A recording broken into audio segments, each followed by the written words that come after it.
apreciar acá. El otro componente que va a participar en la autorregulación es el CO2.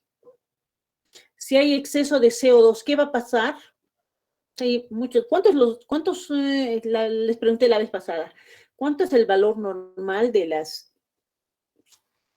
CO2, del dióxido de carbono? ¿Cuánto es el valor Hasta normal? 26 creo que dijo, doctora. 25. ¿Cuánto es el valor normal del CO2? Ustedes tenían que averiguar. 35, 26, 45, doctora. doctora. 25, 26. 35, 45, el doctor. 35, 45 es el valor normal. De 23, de 22 a 20. De 22 a 27. ¿Cuánto es el valor normal, chicos?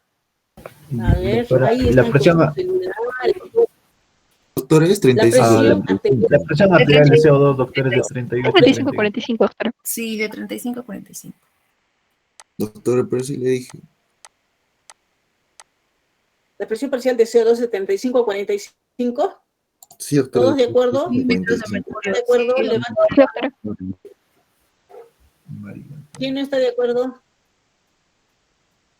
Ya, entonces, el flujo sanguíneo cerebral, es decir, la cantidad de sangre que llega al cerebro, va a ser sensible a estos cambios. ¿Qué es la hipocapnia? Disminución de aumento de CO2. CO2. Disminución de CO2. Disminución, doctor.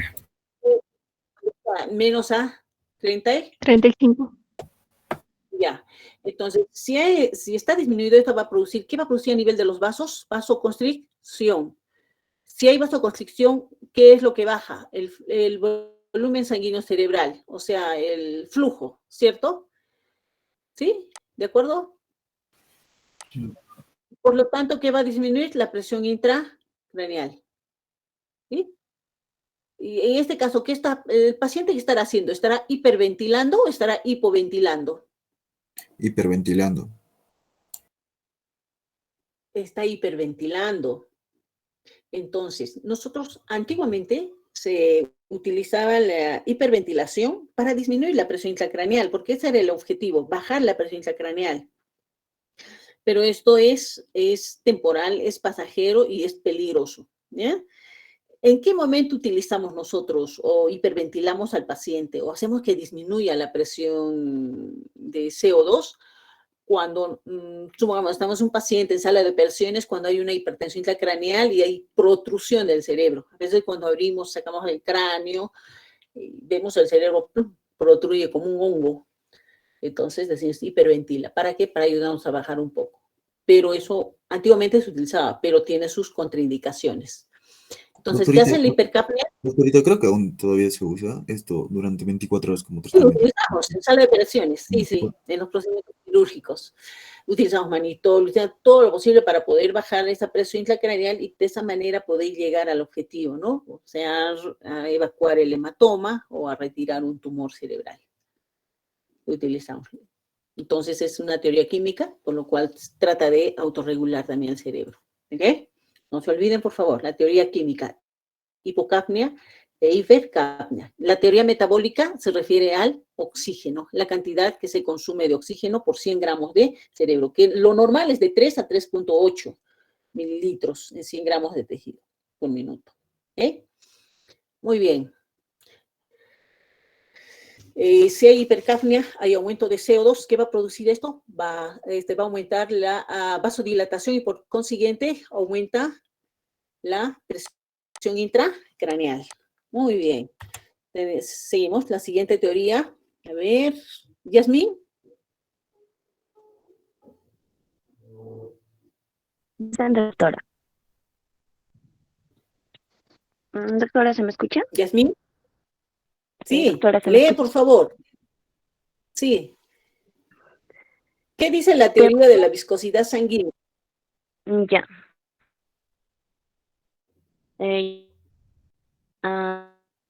Mayor hematocrito es igual a mayor viscosidad y es igual a menor velocidad circulatoria y menor flujo sanguíneo cerebral. A menor hematocrito es igual a menor viscosidad, es igual a mejor plasticidad y mayor velocidad circulatoria. Efecto farmacológico del El manitol. ¿Sí?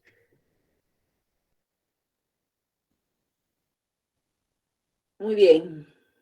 ¿Qué quiere decir esto? ¿Cómo será la viscosidad sanguínea en altura? ¿Es aumentado o no? Por ejemplo, nosotros. ¿Cómo podemos Aumentado. Aumentado, doctora.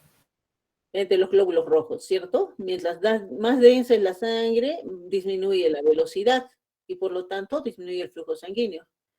¿Sí?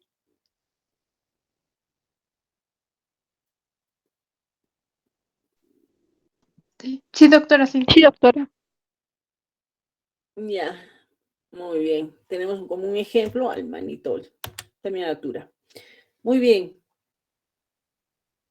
Ahora, Mirka. Mirka, Daniela. Doctora, presente, ¿se me escucha? Sí, Mirka. Lee la siguiente teoría. Ok, doctora. Teoría neuronal. Vasos sanguíneos cerebrales con inervación simpática y parasimpática. La inervación autonómica está asociada a la acción de neurotransmisores. NAD igual a vasoconstricción, ACH, vasodilatación y neuropéptidos. Polipéptido ¿Qué inhibidor será NAD? ¿Qué será NAD? A ver, chicos, ¿qué creen que es? Noradrenalina. noradrenalina, doctora. La noradrenalina, ¿ya? Sí, acetilcolina, ¿ya? ¿Sí? Polipéptido inhibidor vasoactivo, polipéptido histidina, isoleucina, igual ambos vasoconstrictores. El control neurogénico se encarga de modular el volumen sanguíneo cerebral y del restablecimiento de la autorregulación. Bueno, es otra teoría neuronal, ¿no? Ante la inervación simpática y parasimpática que nosotros muy bien conocemos, la vasoconstricción y vasodilatación, que también actúan aquí los neurotransmisores, noradrenalina, acetilcolina y neuropéptidos. Es la otra teoría, ¿ya? Que mantiene la autorregulación cerebral. Entonces, ¿cuántas teorías tenemos en total? ¿Cuántas teorías tenemos? Todas 4. están... 5. 5, muy bien. ¿Y todas están enfocadas ¿dónde? Hacia los vasos sanguíneos, ¿no? Ya sea es la CO2, ¿qué más? El sistema simpático, parasimpático, ¿qué más? ¿Qué más, chicos? A ver, aquí está. Miógeno y metabólico. Miógeno, ¿ya? Miógeno, ¿quién está encargado? Músculo liso. ¿Qué parte? Músculo liso, muy bien. Metabólico, consumo de oxígeno. Oxígeno. Químico, Oxígeno. químico. CO2. CO2. Muy bien. Viscosidad sanguínea. Hematocrito. Muy bien. Neuronal. Neurotransmisores. Neurotransmisores, neuropéptidos. Muy bien. Sistema simpático y parasimpático, ¿no? La adrenalina, la noradrenalina, ¿qué más? Acetilcolina, etcétera. Los neurotransmisores. Muy bien, son teorías en las cuales hablan, no están bien definidas, no puedes decir esta o la primera o la segunda, no, sino que actúan todas. Muy bien, entonces son las teorías de la autorregulación cerebral. Entonces decimos, ¿qué es la autorregulación cerebral? Nuevamente, Solamor,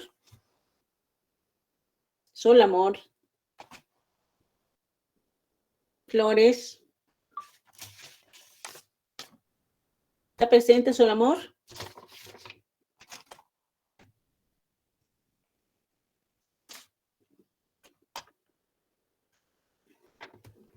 Estoy poniendo falta, chicos. Doctora, ¿podría leer yo? Antes me llamó y no contesté. ¿Quién? A Chavy Torres, doctora. Marilyn. Sí, de llamado. ¿Te has ido de las clases? ¿A dónde te has ido? No me fui. Almorzar, seguramente. Disculpe. Tiene que estar presente, por eso es el problema del virtual y el presencial. En presencial están ustedes presentes, mente y cuerpo presente. ¿Qué hacemos? Ya está con falta, Marilyn. No, disculpe, doctora, me retiré un rato. Sí estuve presente en la clase. Ya, Mari, lee. A ver, Marilyn, ¿qué es la autorregulación cerebral? ¿Lo leo, doctora?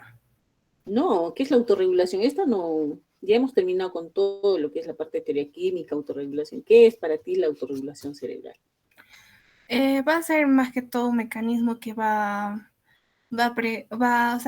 cierta manera va a ser protector y va a ayudar a mantener el flujo de sanguíneo del cerebro. El flujo sanguíneo cerebral. Sí, sí, doctora. ¿Ya? ¿Alguien más? Muy bien. ¿Alguien más? ¿Qué entiende por autorregulación cerebral?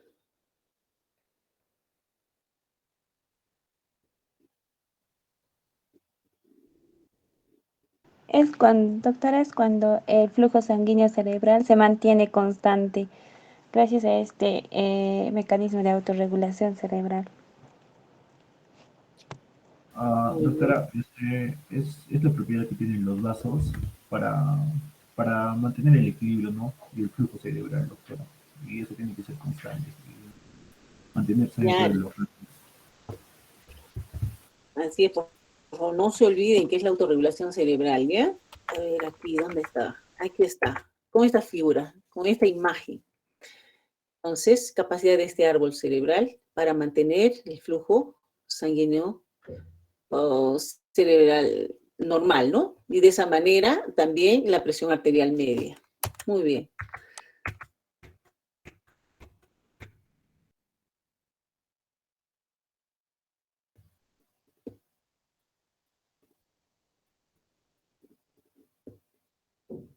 Esto es lo que les estaba indicando previamente. Tenemos aquí, si varía la PAM, ¿cuánto es el valor normal de la PAM? De 50 a 150, ¿no? Si varía, ¿qué pasa? Va a variar la resistencia vascular, la resistencia de estos capilares cerebrales. ¿Mediante qué mecanismos?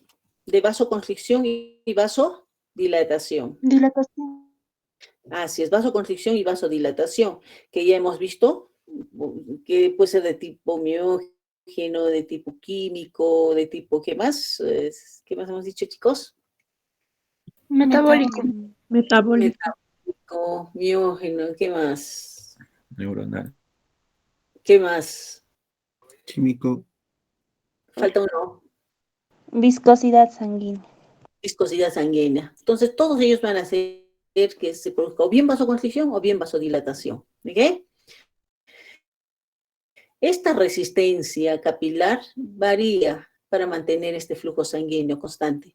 Eso también es otro concepto de la autorregulación cerebral. La variación de esta resistencia para mantener el flujo sanguíneo constante. ¿Ok? O la capacidad de los vasos arteriales para mantener el flujo sanguíneo constante. Muy bien. ¿Qué más? Entonces, hemos indicado que hay receptores y quimiorreceptores, que estas van a aumentar el flujo, van a aumentar todo, o sea, todo lo que ya hemos explicado, y de esa manera vasodilatan, vasocontraen o vasoconstricción, y de esa manera mantiene ese flujo sanguíneo. Bien, aquí habíamos dicho que la presión arterial es la presión arterial media es la principal fuerza impulsora de sangre, ¿sí? A ver, cuando ustedes tienen en la casa, a ver, para que llegue el agua a todos los ambientes, a todos los pisos, ¿quién se encarga para que haya una adecuada presión y llegue el agua hasta el último piso? ¿Quién se encarga de esto? ¿Quién controla esa presión? Una bomba, doctora. Una bomba, muy bien, una bomba de agua. En este caso, ¿quiénes serían los que se van a encargar para mantener esa presión constante en nuestro organismo? Un flujo sanguíneo cerebral. Corazón. Presorreceptores, los presorreceptores. ¿Ok?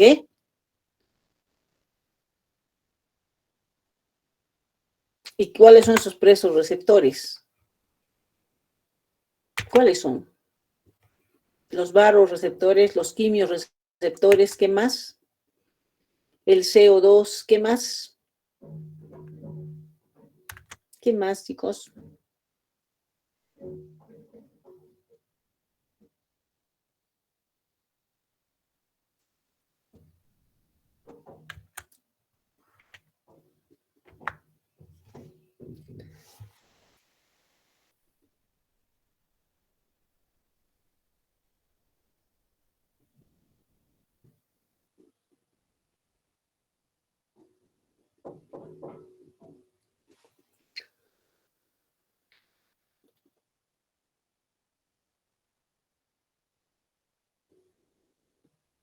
Bien.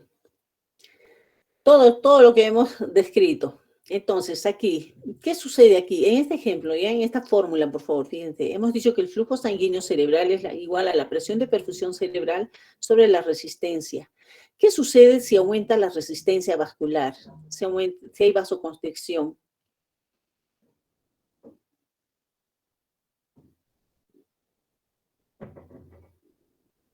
Va a disminuir el flujo sanguíneo cerebral. Va a disminuir, de esa manera se mantiene constante. Ahora, en un ejemplo, acá, si la presión de perfusión cerebral aumenta, va a aumentar el flujo sanguíneo cerebral. Pero, ¿qué pasa si sucede lo contrario, no? O sea, ya se empieza a alterar esta autorregulación. Aumenta la presión de perfusión cerebral. ¿Cuánto es el valor normal, hemos dicho, de la presión de perfusión cerebral? 50, 150. De 50 a 150. Si aumenta, supongamos a 160, la presión de perfusión cerebral, y aparte de ello, aumenta la resistencia vascular. Si aumenta la resistencia vascular, ¿qué está produciendo? Vasoconstricción, ¿ya? O sea, estamos hablando de un fenómeno alterado. ¿Sí? Sí, doctora. Ya. Estamos hablando aquí de la presión arterial media. ¿Qué va a suceder con la presión arterial media? Supongamos, aumenta la presión de perfusión cerebral. Aumenta la vasoconstricción.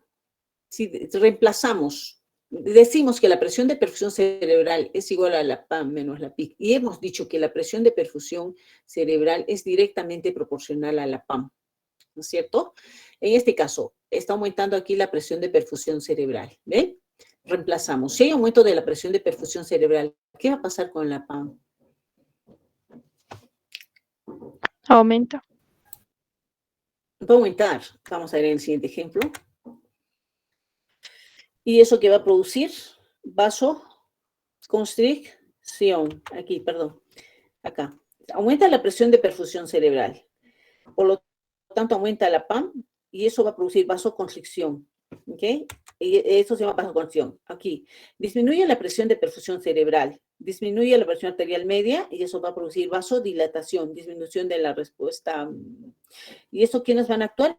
El óxido nítrico. Seguimos acá. Del CO2. Y esto es lo que quería explicarles. Quería llegar a esto. Entonces, hemos dicho, ¿qué pasa cuando la PAM aumenta? Acá.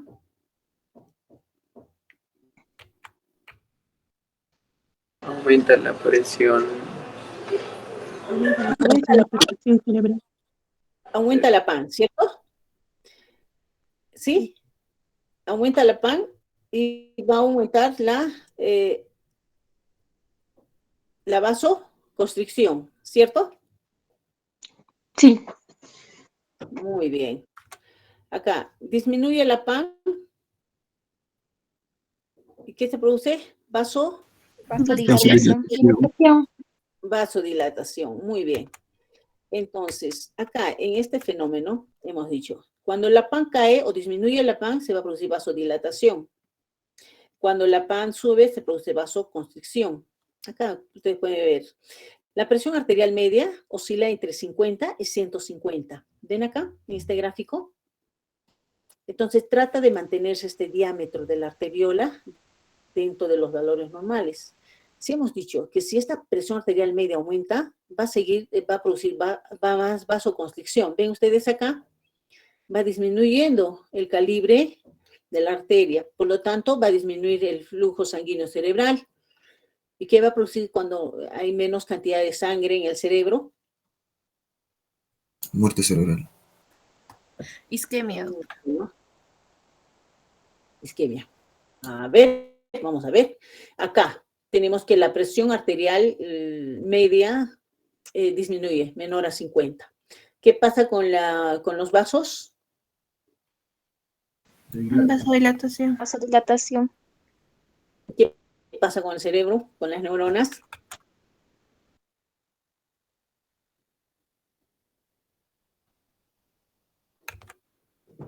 ¿Qué pasa? Hay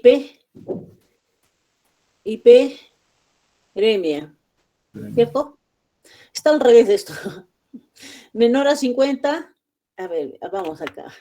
Me estoy confundiendo, también me estoy confundiendo. A ver acá. Aquí hay vasodilatación. Debería ser al revés, ¿cierto? La PAN CAE se produce vasodilatación, la PAN CAE. ¿Ya? Vasodilatación, la PAN aumenta, vasoconstricción. Si estamos de acuerdo, ¿cierto? Si hay vasoconstricción, se produce isquemia. Si hay vasodilatación, ¿qué va a producir? Edema. Hiperemia. Muy bien. ¿Qué más? Hemorragia, ¿cierto? Sigue dilatándose el cerebro, se rompe por el aumento de la presión, ¿sí? Muy bien, esto ya es un estado patológico. ¿Y quién está interviniendo aquí? La resistencia vascular o la resistencia arteriolar. Esta figura está diferente. Entonces, vamos a empezar a hablar ahorita sobre lo que es estas fases. Recuerden que al iniciar hablamos de la fase 1, fase 2 y fase 3. 1 a 2 había un segmento, de 2 a 3 y de 3 a 4. ¿Sí? La curva de complacencia y elastancia, ¿recuerdan? ¿Les dije o no? Sí. Claro que les dije. Muy bien, acá tenemos esta fase. Ahora vamos a hablar sobre qué sucede en el organismo. Ajá, aquí. Acá dice, según este gráfico, dice que en la fase 1 va a haber una alta complacencia y una baja elastancia. Y en la fase 3 va a existir una baja complacencia y alta elastancia. A ver, más o menos, ¿quién me puede interpretar? Hemos hablado de la compliance cerebral, hemos hablado de la elastancia, que es esa propiedad que tiene el cerebro de distenderse. A ver, ¿cómo pueden entender este cuadro, chicos?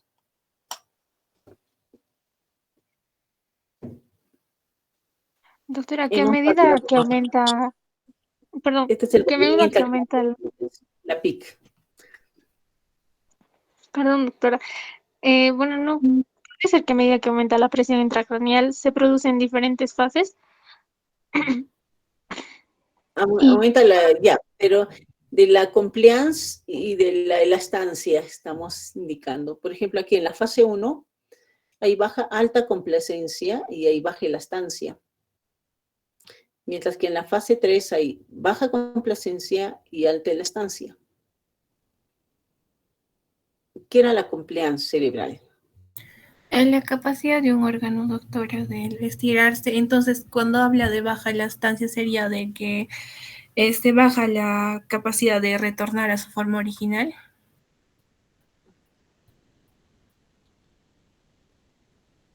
De la forma original. Ya, más o menos por ahí va. ¿Alguien más?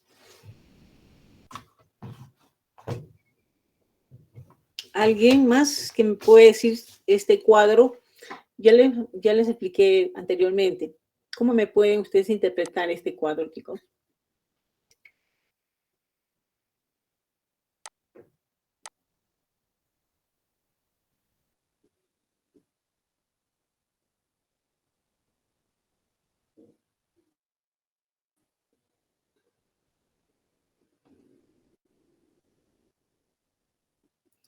¿Qué es la compliance cerebral? Ya les expliqué anteriormente la Doctora, confianza. ¿sería el volumen que se necesita para que haya un cambio en la presión? ¿Ya? ¿Pero qué es compliance cerebral? ¿Qué significa compliance cerebral?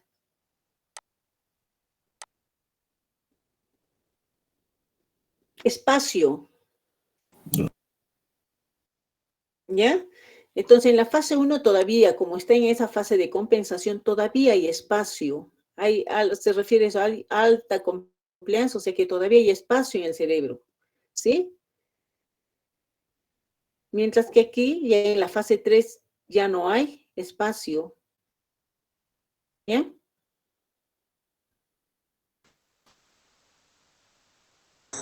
Todavía tiene esa propiedad de poder distenderse el cerebro. Acá ya no hay esa propiedad de poder distenderse. O sea, hay menos espacio y el cerebro ya se ha distendido todo lo que ha podido distender de la forma original, tal como ustedes lo han estado diciendo. ¿Ahora me entienden?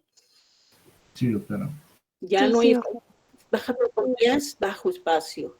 Alta elastancia, ya que el cerebro ha llegado a su máximo nivel de distensión. ¿Ya? Entonces, cuando aumenta la presión intracraneal sucede esto, sucede una baja compliance y una alta elastancia.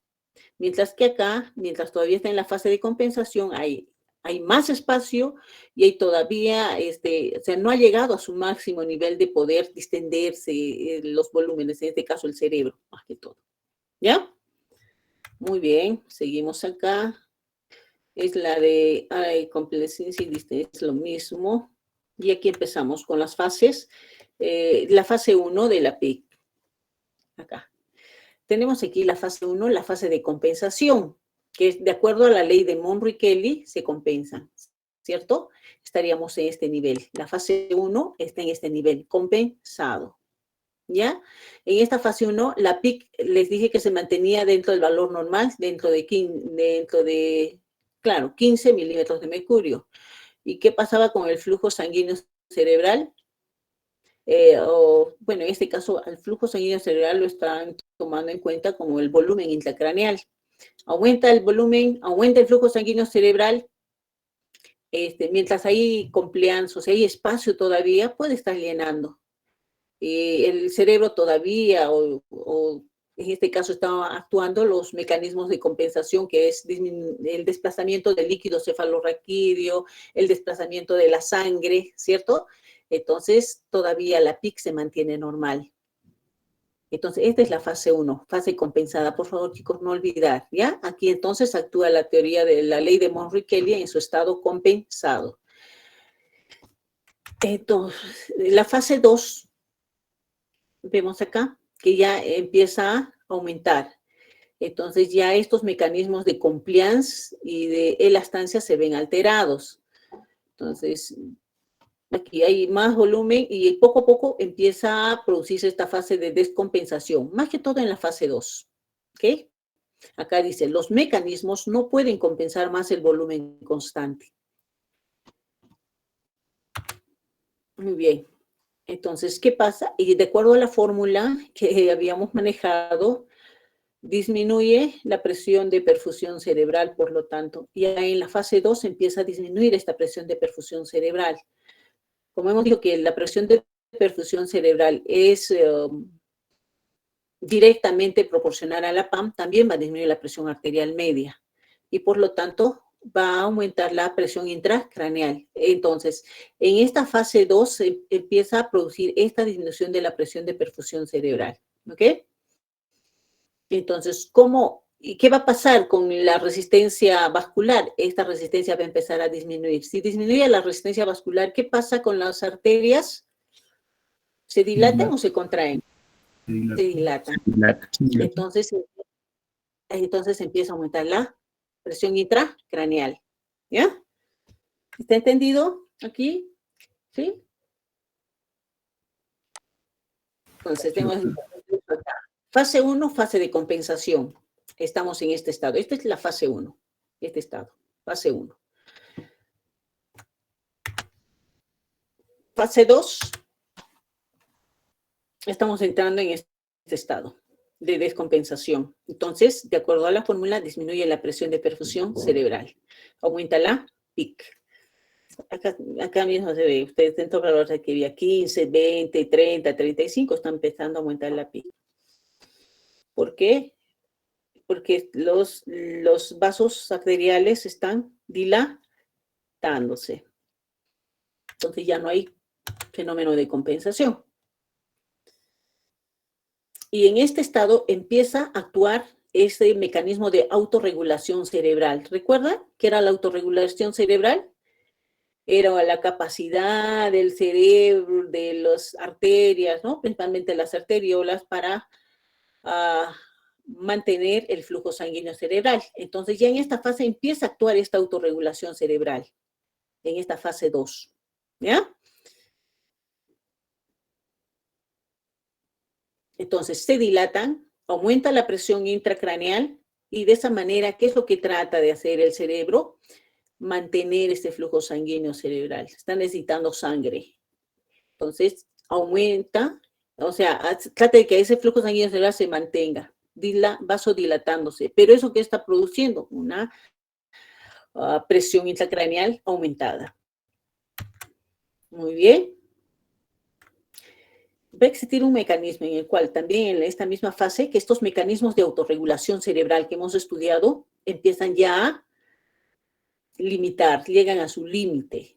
¿Qué significa? Que esos vasos ya no van a poder dilatar más y que empiezan a aparecer los síntomas de la PIC. ¿Cuáles son? Cefalea fuerte, hipersistente, náuseas y vómitos. Ya estamos entonces en la fase 2. Si ustedes ven que un paciente ha llegado ya con esos signos, con esos síntomas, está ya en esta fase 2 y que este mecanismo de autorregulación cerebral ya está llegando a su límite. Por eso es que los pacientes generalmente con tumores cerebrales, ustedes que han podido ver casos en la práctica, dicen, recién hace 4 días que empieza a tener dolor de cabeza, náuseas y vómitos, pero el tumor cerebral pues no se ha presentado hace 4 días, posiblemente eso ha estado creciendo así, posiblemente hace un año. Entonces su organismo ha estado tratando de compensar. ¿Sí? ¿Están entendiendo hasta acá? Estamos viendo cada fase con los mecanismos en todo lo demás que hemos estado estudiando. Estamos tratando de conjuncionar todo lo que así lo tenemos medio dispersos. ¿Ok? Entonces ya saben en qué momento actúa el mecanismo de autorregulación, fase 2. Esta va a llegar a un límite. Entonces, ¿cómo trata de mantener? Mediante la dilatación de los vasos, porque necesita oxígeno, necesita glucosa el cerebro. ¿Qué más necesita? Más sangre, más oxígeno.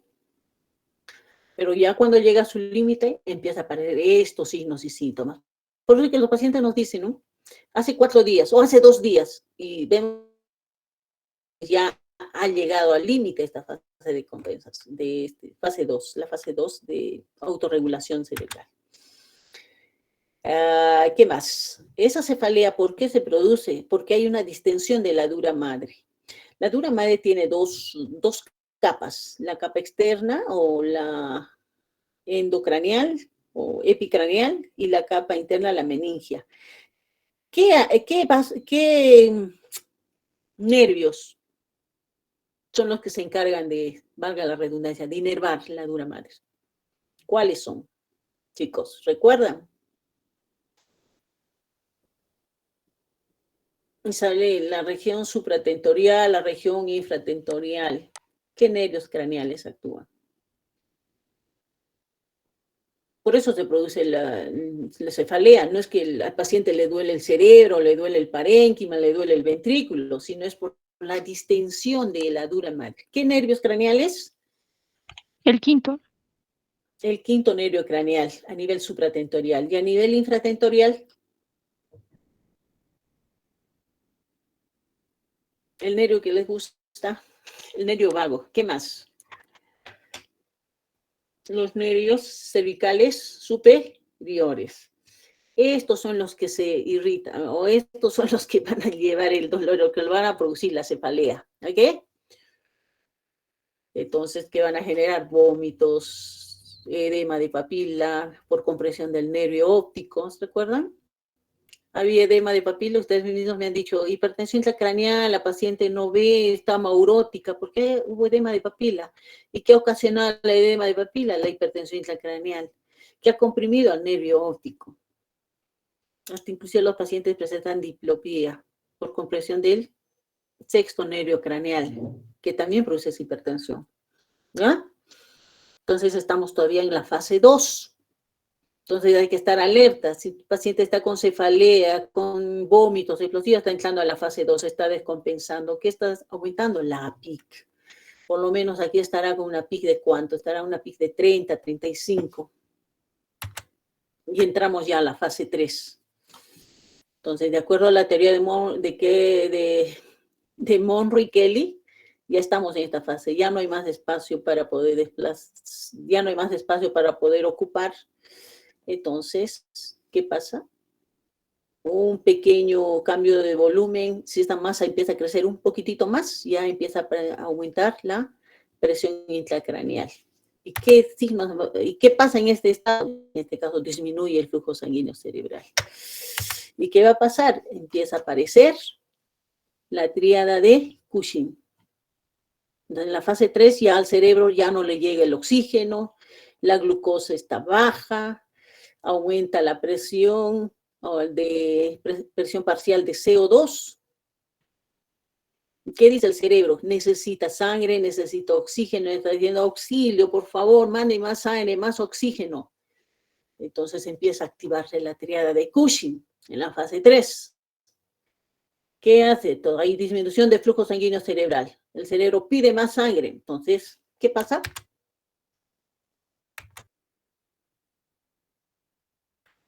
¿Qué pasa, chicos? Empieza a Puede haber aparecer un enclavamiento. Hipertensión. Empieza a aparecer la bradicardia. ¿Ya? Es como el cerebro pide. Entonces, ¿qué hace el organismo? ¿Qué hace? Produce la bradicardia. Disminuye la frecuencia cardíaca. ¿Para qué? Para que se produzca más llenado en el corazón, más llenado de sangre en el corazón y eso bombee más sangre para el cerebro, porque el cerebro está pidiendo, por eso baja. Empieza a subir la presión arterial, porque el cerebro está pidiendo más sangre. Eso es un fenómeno, este fenómeno. Que empieza a alterarse también la irregularidad respiratoria, la taquipnea.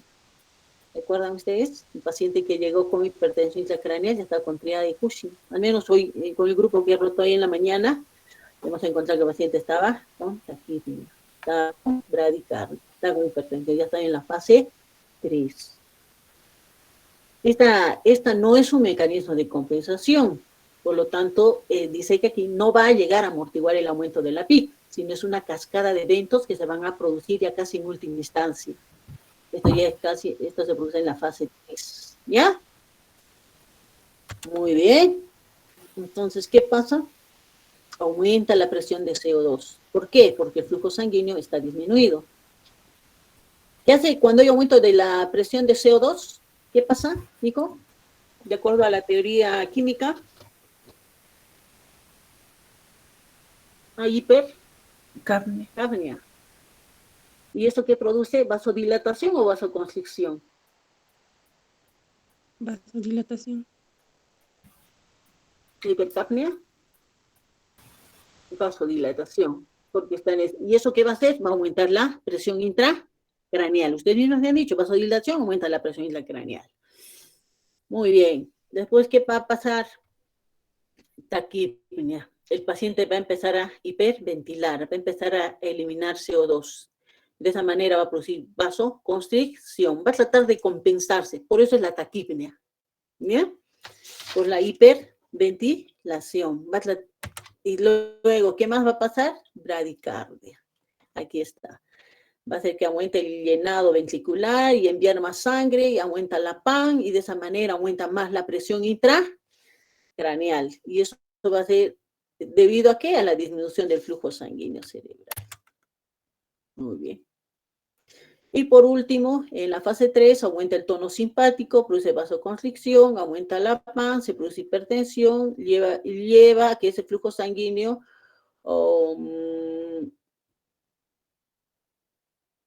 que se produzca una hipertensión arterial, ¿no? La presión arterial para llevar más sangre al cerebro, pero ya no hay más espacio. Pero sí el cerebro está pidiendo porque necesita, pero ya no hay más espacio. ¿Qué va a pasar con el paciente si no le damos más espacio? Se va a ¿Qué herniar, hacemos con el doctora. paciente? Va a haber un enclavamiento. Bueno.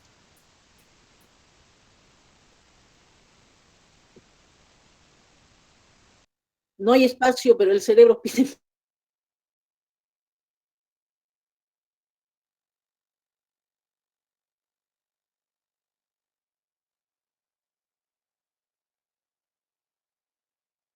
Le conviene. ¿Por qué? Porque va a llenar más espacio. Ya no hay más compliance. La compliance está elevada. ¿Qué pasa con la elastancia? Está disminuida. Ya no puede distenderse más el cerebro. ¿Sí?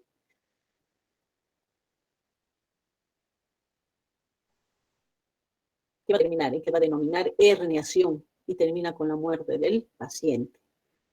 ¿Qué hacemos con eso? Ahora, ¿qué vamos a hacer nosotros?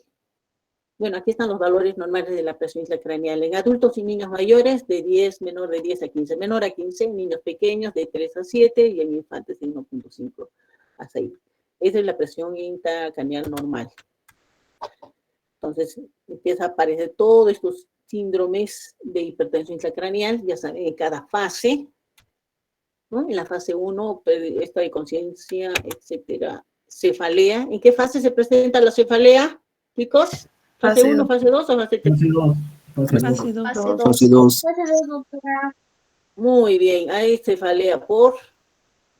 ¿Qué es lo que duele? ¿El cerebro, las neuronas? Meninge. ¿La clínica? ¿Qué duele? Doctora. La dura madre. La dura madre. Distensión. Tensión de las meninges, ¿ya? Náuseas y vómitos, ¿por qué? Porque hay el centro del vómito. ¿Dónde se encuentra, chicos? En el cuarto ventrículo. Muy bien. ¿Qué más hemos dicho que hay? Diplopía, visión doble. ¿Qué lesión? ¿De qué nervio? Del sexto. Nervio craneal. ¿Qué más hemos dicho que hay? Edema de papila. Y eso va a disminuir la vista. Hemos visto un caso de una paciente con una amaurosis. Ahí está el edema de papila. Este es el fenómeno por el cual se produce la amaurosis, por la hipertensión intracraneal. Una papila edematosa protruye, los vasos se curvan y el signo del bigote de gendarme. Eso se ve ya con un estudio de, ¿cómo se llama esto, chicos? Fondo de ojo.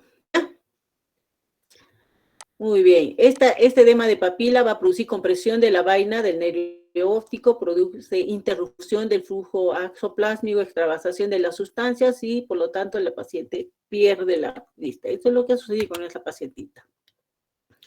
Tenemos el síndrome de deterioro rostrocaudal. Entonces va a existir varias etapas en el síndrome, la etapa diencefálica temprana, a medida que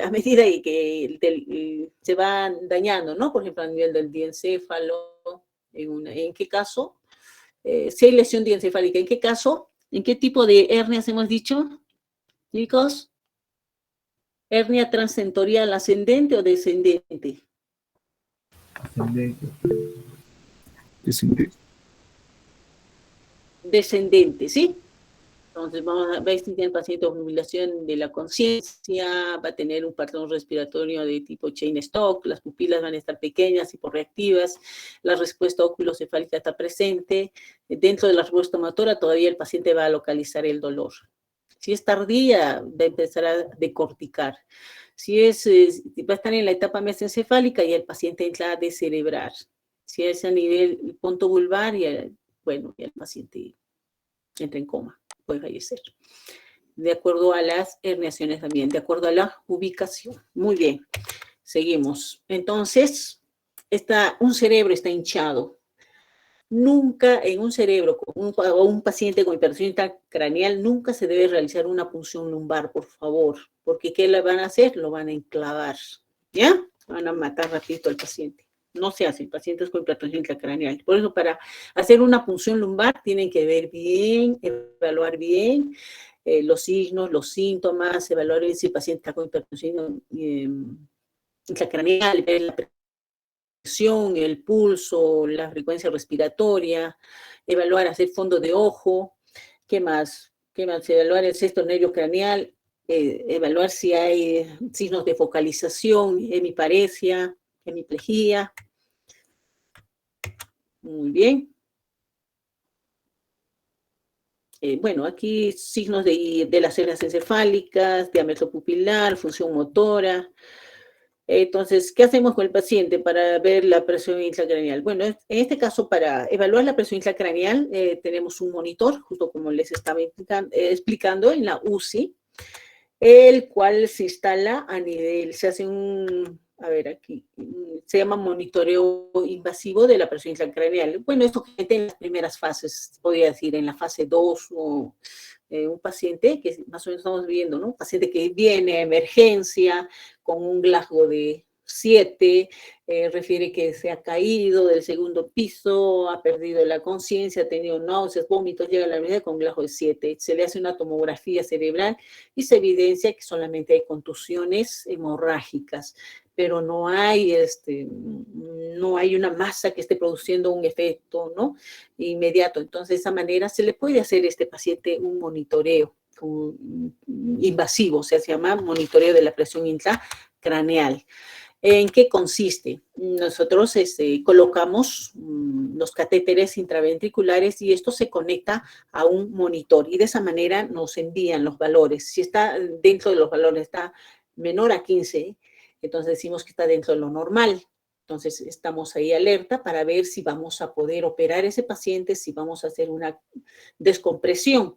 Pero si vemos el tercero, cuarto, quinto día que está, bueno, dentro de los valores normales, porque hasta el tercer día el paciente puede aumentar esa presión intracraneal, entonces tenemos que estar ahí pendientes.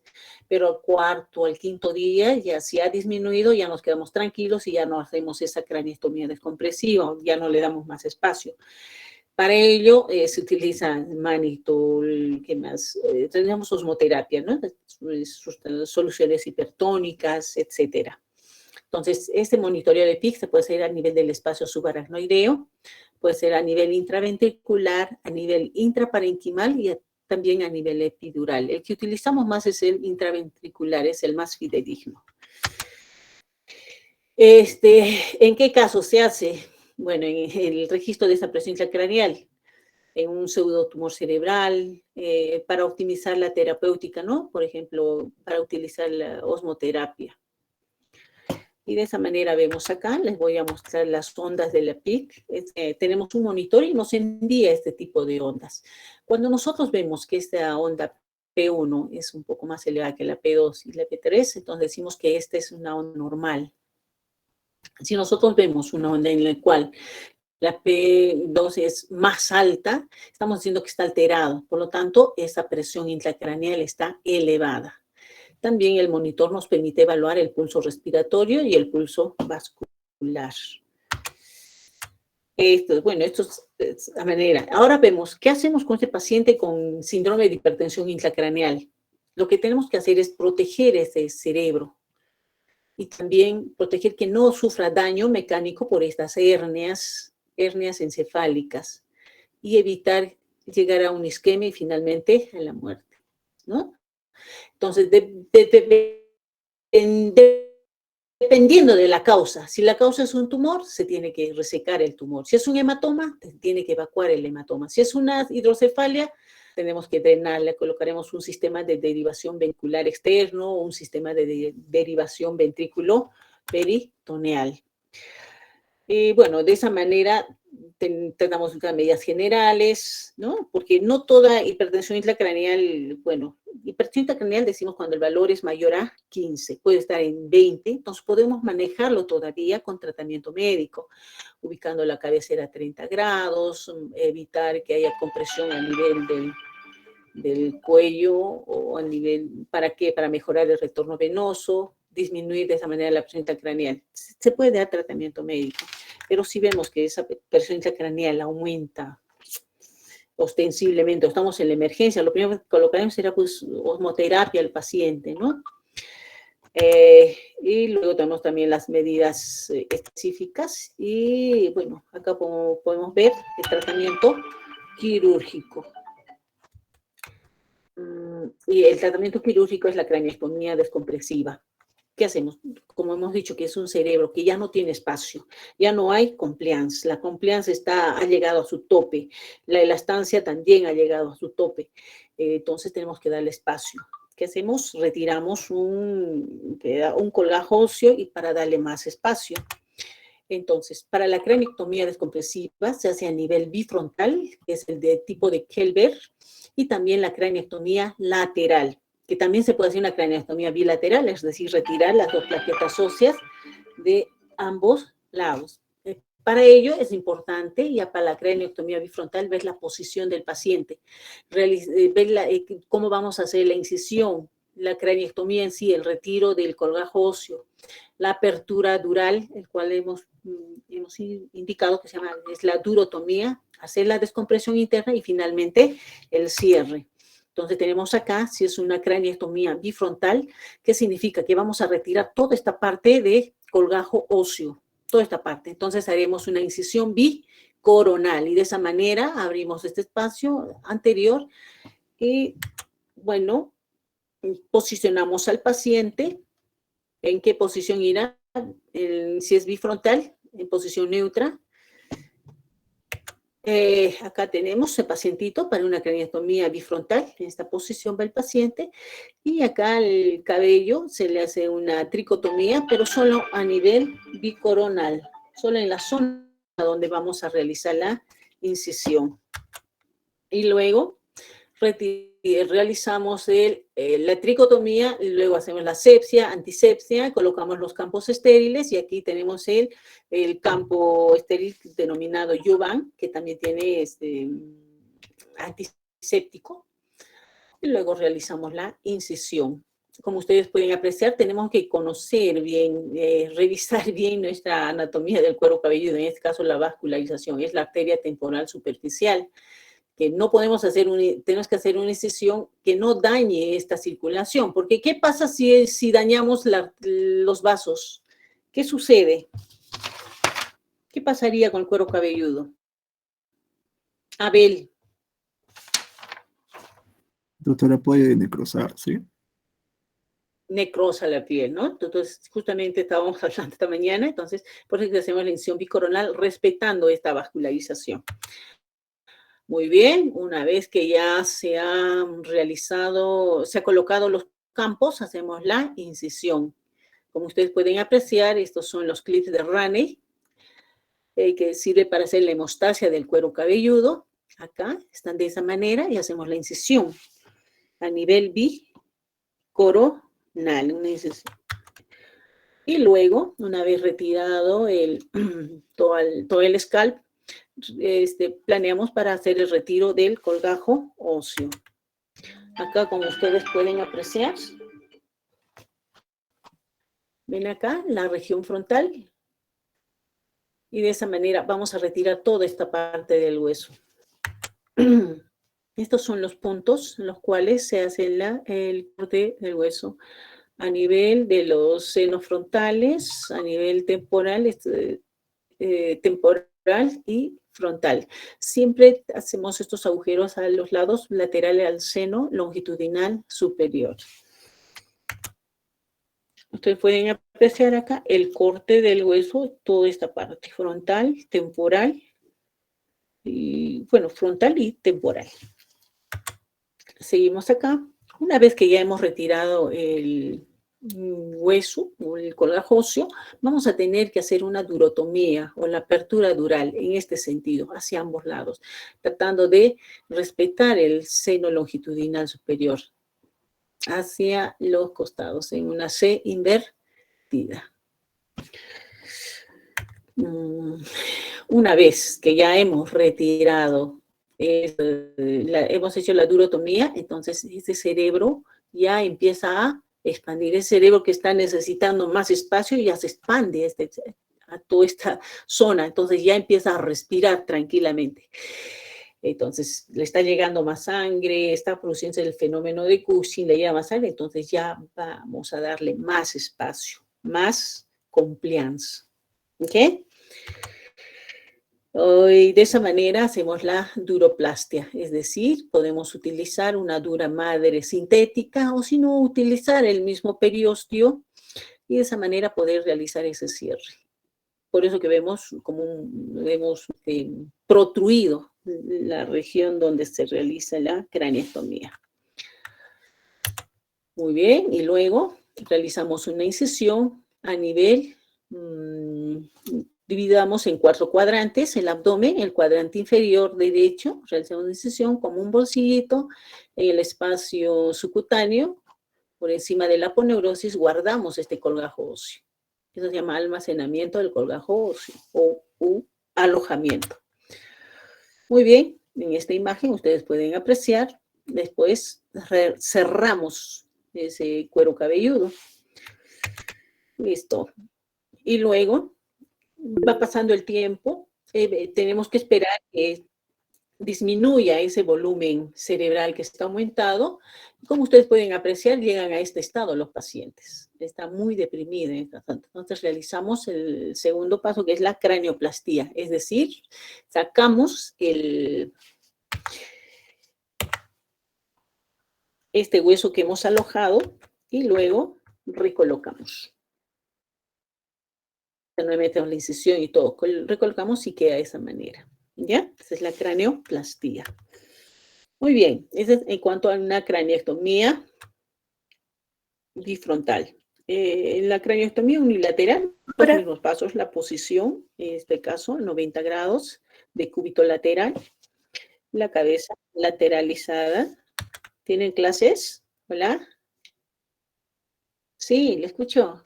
Doctora, Yo sí. voy a terminar, por favor. Ya, 2 está minutos, 3 minutitos, ¿ya? ¿Está bien? No hay problema. Sí, doctora. ¿Están todos allí o ya se fueron? 3 compañeros me han pedido permiso, doctora. Tienen una compañera tiene tesis Ya. y 2 Entonces, compañeras. 3 minutitos y termino, ¿ya? Ya, está bien, doctora. Entonces, tenemos la posición del paciente, ya les dice de cúbito lateral, la cabeza a 90 grados, esta es la...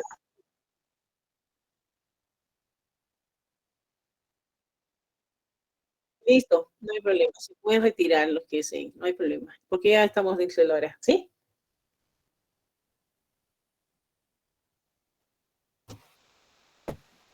Doctora, no se escuchó el último que explicó. Se le escuchó entrecortado.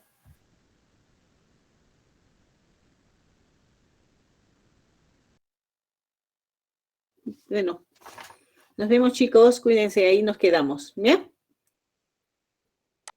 ¿Listo? ¿Están todos ahí? Chao, chicos, nos vemos. Doctora, por favor. El horario, no he firmado mi salida, chicos. Uy. No me toca. Doctora, Ya, chicos, nos por vemos, favor, cuídense. no olvide compartirme sus diapositivas. Te voy a enviar todas las diapositivas de todos los temas. Sí, por ¿ya? favor, doctora. Ahora